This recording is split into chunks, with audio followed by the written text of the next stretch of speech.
Oi gente, tudo bem? Eu sou a Nalu e eu vim trazer o fechamento das leituras de abril de 2019 aqui pro canal. O primeiro livro que eu li no mês não está aqui comigo, porque eu estava lá no Rio de Janeiro quando eu li e eu deixei por lá, que foi Uma Coisa Absolutamente Fantástica, do Hank Green. Eu comecei esse livro exatamente no dia 1º de abril, eu devo ter terminado dia 3, e foi uma leitura super gostosa. Eu saí falando para as pessoas que eu estava lendo um livro genuinamente legal, e eu fiquei feliz com isso, porque eu leio tanta coisa pesada, eu tava precisando de ler uma coisa gostosa, leve, e o livro do Hank, ele tem muito essa vibe, mas ao mesmo tempo ele discute questões muito interessantes e muito importantes, né? Eu já li toda a obra do John Green, eu gosto muito dele, e eu também fiquei muito feliz em conhecer esse livro do Hank. E a história é ótima, porque o meu sogro encontrou esse livro. Ele é um desses livros que é perdido de propósito, e aí ele deu pra mim. Então ele meio que caiu assim na minha frente de paraquedas. Eu pulei ele na frente porque eu senti que ele tinha me achado naquele momento por algum motivo.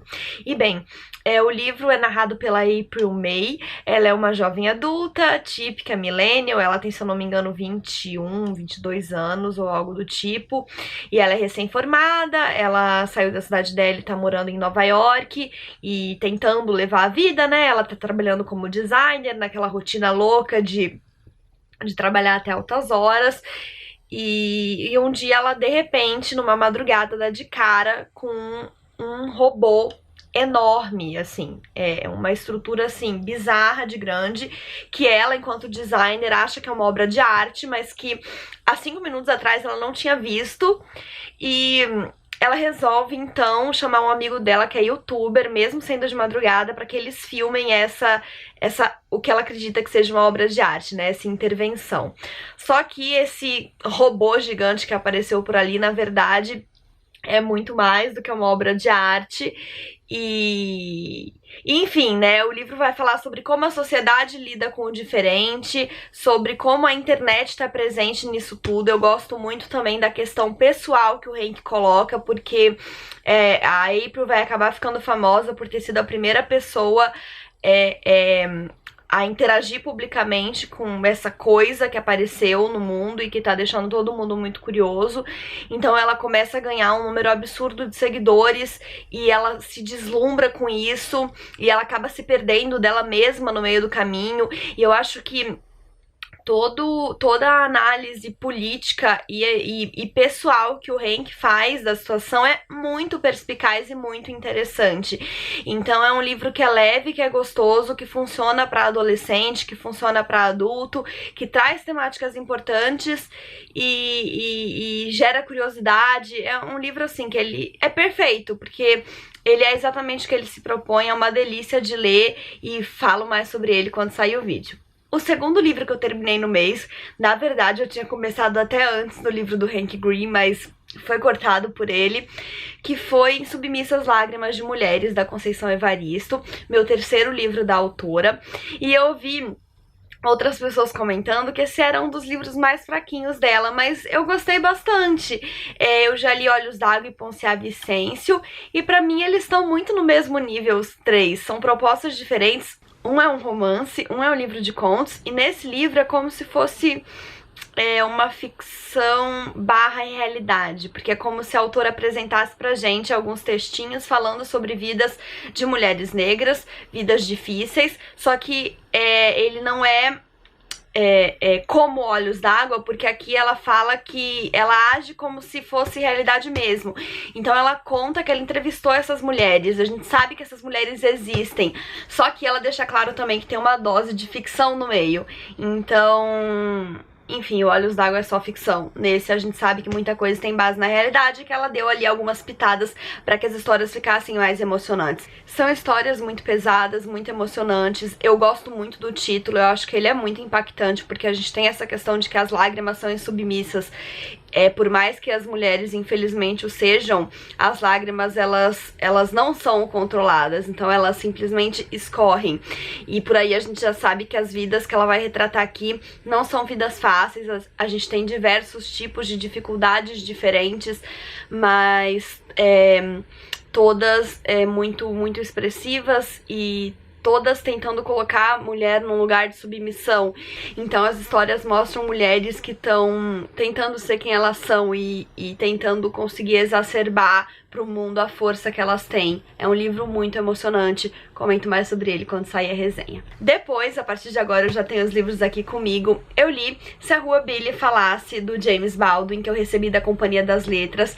Eu gostei muito desse livro. Muita gente leu O Quarto de Giovanni, desse autor, mas eu não recebi da editora na época. Agora que eu li esse daqui, eu tô bastante curiosa pra conhecer mais da obra do autor, porque é um livro muito bem escrito.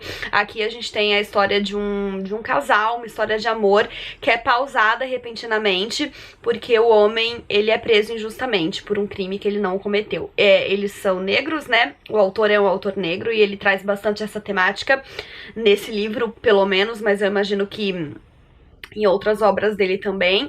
Essa história é narrada pela Tish, que é a mulher desse casal, e ela está grávida. Ela começa o livro contando isso.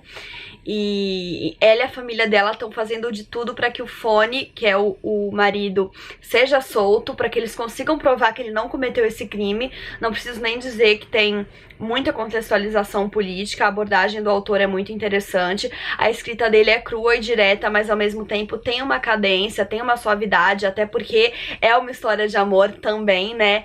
Então, enfim, ele é um livro que ele é importante de ler e, além disso, ele é gostoso de ler, porque a narrativa consegue sim chamar a atenção do leitor. Ainda não assisti o filme, mas fiquei curiosa. Se vocês já assistiram, me contem aqui embaixo. Depois desse, eu li Sempre Vivemos no Castelo, da Shirley Jackson, o segundo livro que eu li da autora, que todo mundo diz que é o favorito dela, mas que eu não achei. Eu achei Assombração na Casa da Colina muito melhor. Eu não entrei muito na vibe desse livro, mas ele indiscutivelmente é uma obra muito bem construída. A Shirley Jackson, ela tem uma técnica, assim, sensacional, e eu gostei muito que ela consegue trabalhar essa temática do terror psicológico em seus dois livros que eu já li, e de maneiras muito diferentes, e eu admiro muito essa capacidade nos autores que eu acompanho, de conseguir ter uma coerência na sua obra, mas ao mesmo tempo uma versatilidade na abordagem, né? Então, esses são pontos, certamente, que a autora ganhou comigo após essa segunda obra que eu li dela. Aqui a gente tem uma personagem que narra a história, que é a Mary Cat, e na quarta capa do livro a gente tem um blurb dizendo que ela é uma das maiores anti-heroínas da literatura, né? Então a gente já sabe meio o que não esperar dela, né? E ela vai, logo na primeira página, ela conta que ela mora com a irmã no casarão, né? Que é o castelo aqui do título, e que todo o resto da família dela morreu. E à medida que ela vai contando essa história, assim, a gente percebe que ela vai chegar num clímax, porque o tempo todo ela conta que a gente não sabia que aquele ia ser o último dia. Então ela vai encaminhando pra gente ficar curioso pra saber o que vai acontecer. Ao mesmo tempo a gente fica pensando nesse momento em que toda a família morreu e tentando entender o que aconteceu. Ao longo do livro ela vai dando pistas. Enfim, a narrativa é realmente interessante e instigante. Eu só não entrei nela como entrei no outro, acho que por mais uma questão de gosto pessoal mesmo. Mas é um livro que eu recomendo, eu já gravei o vídeo dele, vai sair em breve. E então é isso, aguardem. Depois eu li A Vida em Espiral, do Abbas Nydione, que foi o primeiro livro que eu requisitei na minha parceria super recente com a editora Rádio Londres. Vou deixar aqui, então, meu agradecimento por essa oportunidade. Eu fiquei muito feliz em, enfim, ser aceita na parceria. E acho que eu comecei com o pé direito, porque eu gostei bastante desse livro, né? Eu já achei o blurb dele muito interessante, porque fala que a maioria das pessoas na capital do Senegal, se leu algum livro na vida, se leu um livro só na vida, na maioria das vezes é esse daqui. O Abbas Nydione é um autor senegalês, e aqui ele vai tratar da questão da maconha. Ele vai falar muito do contexto político de Senegal, focando no momento em que a maconha foi proibida e o país virou uma guerra às drogas, e isso acabou de uma forma ou de outra influenciando no tráfico e aumentando a violência do país. Então é um livro que tem uma análise bastante interessante sobre essa questão da guerra às drogas, que a gente sabe que não funciona, mas que continua aí acontecendo. Aqui no Brasil a gente tem fortes exemplos disso. Enfim, ele é um livro bastante direto, bastante cru. A gente vai acompanhar toda essa questão através do personagem principal, que vai começar lutando contra essa guerra às drogas porque ele quer a droga, mas depois ele vai acabar se tornando um traficante. Então a gente vai acompanhando todas essas fases junto com ele e a gente vai vivendo esse contexto, entendendo esse contexto através dele. E eu achei que foi uma obra bastante bem conduzida também. A gente conversa mais sobre ela quando sair o vídeo. Eu pareço um papagaio, né, nesses vídeos de fechamento repetindo, que a gente conversa mais quando chegar o vídeo, bababá. Depois eu li A Área das Águas, da Luanda Julião, que foi um publi editorial aqui pro canal. Já saiu o vídeo, então vocês podem clicar aqui no card pra conferir.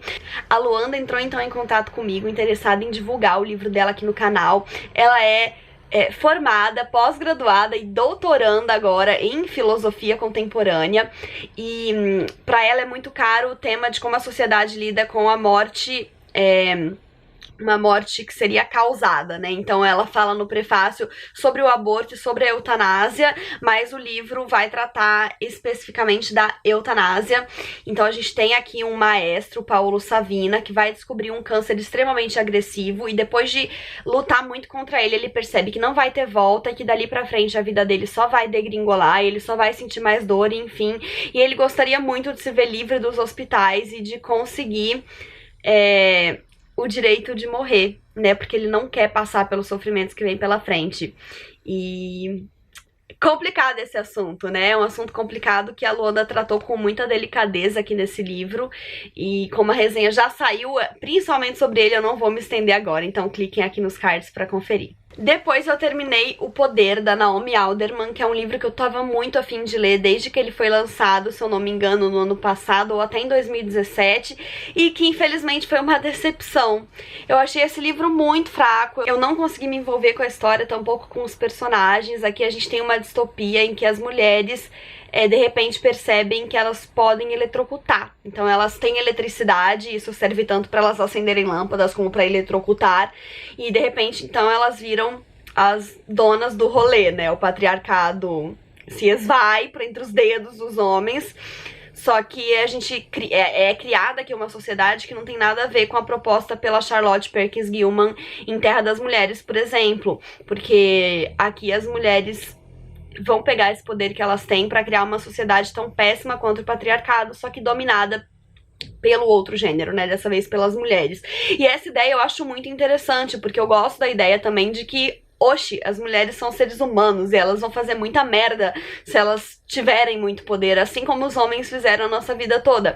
E é legal os paralelos também que a autora traça e as situações que ela coloca, tipo, dos homens terem medo de andar sozinhos porque as mulheres estão à solta. Então é até engraçado ler isso. Não é uma distopia que me dá medo, como o Conto da Aia, por exemplo, porque o Conto da Aia, ele dá um medo na gente justamente porque a gente sente que ele é assustadoramente provável de acontecer. E nesse livro, não. Primeiro porque o poder das mulheres acontece de uma forma muito ficcional, que é essa questão de repente elas eletrocutarem, e não é o que acontece com os homens, né? Eles têm um poder estabelecido só porque sim.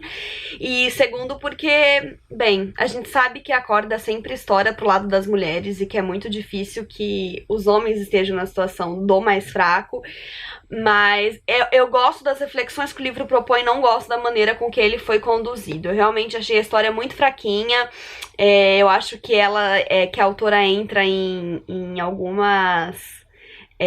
como que a gente fala, gente? Ela confunde algumas coisas. Tem hora que ela diz uma coisa, de repente ela diz outra, e eu ficava meio tipo, não era isso no início. Eu acho que não foi um livro que foi bem editado, eu acho que passaram algumas falhas de continuidade. Enfim, eu não consegui me envolver com ele, infelizmente, porque eu adoro gostar dos livros que eu leio. Mas é isso, faço mais comentários. Adivinhem quando sair o vídeo. E se vocês já leram e gostaram, enfim, tem algumas opiniões sobre ele, comentem aqui embaixo pra gente já ir conversando. O último livro que eu terminei no mês foi A Mãe de Todas as Perguntas, da Rebecca Solnit, que eu recebi em 2017, da Companhia das Letras, e não tinha lido ainda, porque eu sempre gosto de economizar os livros sobre feminismo, embora, né, eu sei que existam muitos. E também, assim, eu fico um pouco saturada do tema, então não gosto de ler muitos seguidos, mas gostei bastante de A Mãe de Todas as Perguntas. Eu já tinha lido da Rebeca Os Homens Explicam Tudo Pra Mim, e eu gosto mais Os Homens Explicam Tudo Pra Mim, mas a gente tem ensaios e abordagens muito interessantes nesse livro. Certamente o meu favorito é o primeiro ensaio que a gente tem aqui, que é o mais recente da autora e o mais longo do livro também, que fala sobre o silêncio como metáfora e como é literal na nossa sociedade. Então quem precisa ficar em silêncio, quem não tem o poder de colocar a sua voz. É um ensaio realmente extenso, ele é bem maior do que os outros todos que a gente tem aqui, e muito bom, eu quase que grifei ele inteiro. E a gente tem também um capítulo sobre a linguagem e como o agressor homem é não retratado, no caso, em notícias e reportagens, enfim, que falem de mulheres que foram agredidas por eles, como se elas simplesmente fossem agredidas e isso fosse um fenômeno natural. Eu lembrei muito da Jana Viscardi, que é uma youtuber que eu acompanho, que é linguista, e ela tem um quadro no canal dela que chama Notícias Incríveis, e ela sempre comenta de manchetes que colocam a vítima na posição principal, como por exemplo, mulher é morta, como se ela simplesmente fosse morta, ao invés de colocar na manchete homem mata a esposa. Então esse capítulo sobre linguagem, muito irônico, também foi muito interessante. E enfim, foram os meus 2 ensaios favoritos, mas é um livro que eu recomendo bastante também. É um livro sobre feminismo que ele é bastante acessível, ele traz dados e os comentários da Rebeca são muito interessantes e muito ácidos, e eu acho que eles funcionam muito bem, eles pelo menos batem muito pra mim. E então é isso, gente, foram muitas leituras em abril. Acho que em maio não vou chegar nem perto desse ritmo, porque eu vou viajar durante o mês todo, e aí, enfim, né, farei outras coisas durante a viagem, tentarei ler pelo menos uns 2 ou 3 livros, mas, enfim, vai ser um fechamento menorzinho, e, enfim, é isso. Espero que vocês tenham gostado do vídeo, das leituras feitas no mês, e que vocês fiquem esperando pelos vídeos dos livros que sairão aí ao longo das próximas semanas. Não esqueçam de se inscrever no canal se ainda não forem inscritos e deixarem um joinha se curtiram, porque isso ajuda muito o canal a crescer. Um beijo e até a próxima. Tchau!